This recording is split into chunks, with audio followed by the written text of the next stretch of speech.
The year is 1775. We hadn't even declared independence in the colonies yet, but George Washington has been appointed as the head of the militia.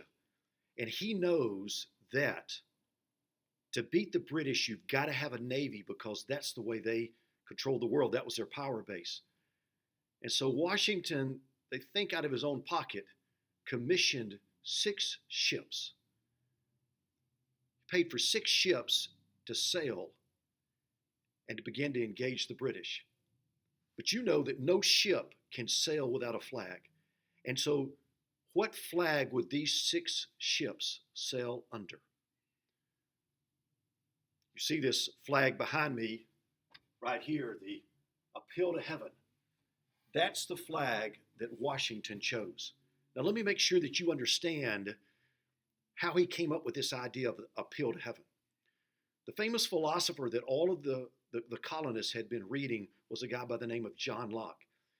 John Locke was a man that taught extensively and wrote extensively about appealing to a higher power to get righteousness and justice. If you couldn't get justice at one level, you would appeal to the next level up. He said ultimately, in the affairs of man, you could appeal to the courts, the ruler, etc., even to the King of England. But there was one place that trumped that, and that was to appeal to the high court of heaven, to the supreme judge of the universe of all things, God himself. And so he had come up with this phrase, appeal to heaven, to say that's your last place to appeal for justice. So that's where the appeal to heaven came from.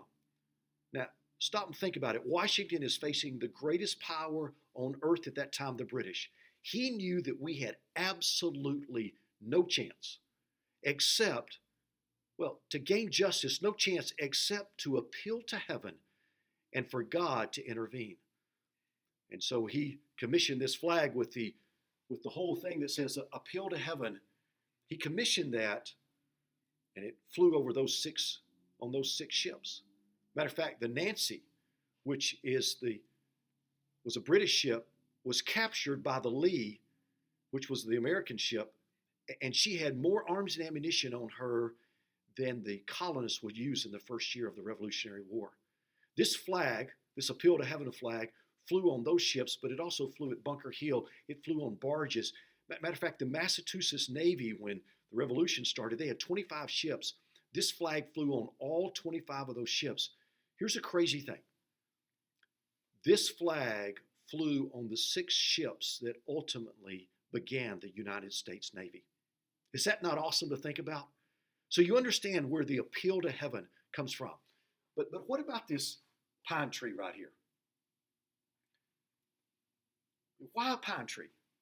Listen, this is cool stuff. This is great. Now watch this.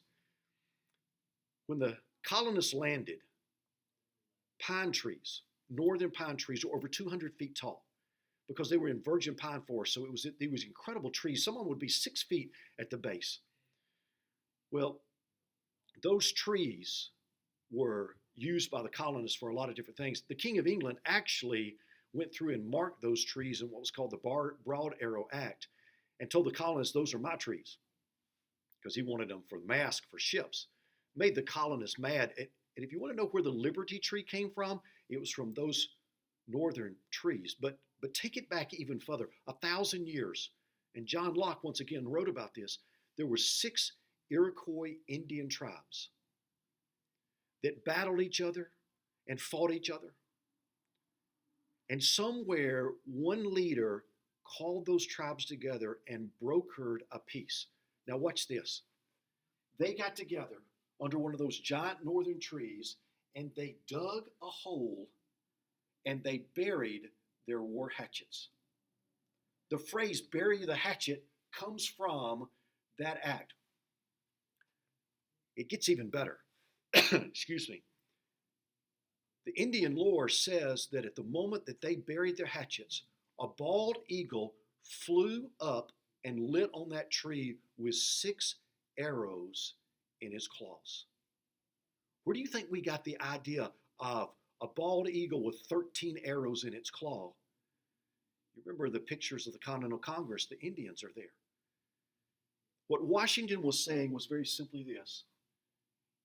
In a moment in time, we have to appeal to heaven to gain justice and righteousness. We have no hope other than to appeal to heaven. But the only way we can do it is to bury the hatchet.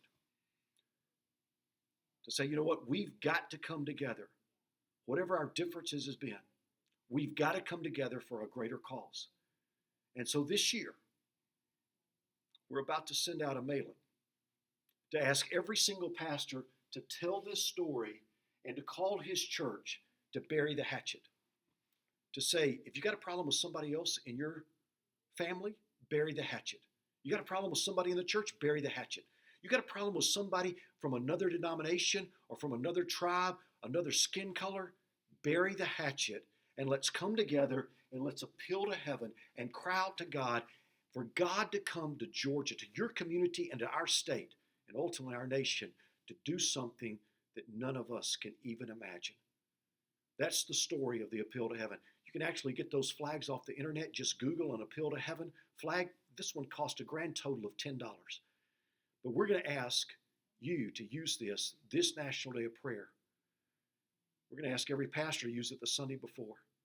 That let's come together under one banner, under one flag, and say we're appealing to God, to heaven itself, to the supreme judge of the universe. We've buried the hatchet in the body of Christ, and we're coming together across racial, denominational, network, and generational lines and saying, God, we've got to have you in our day and time as never before.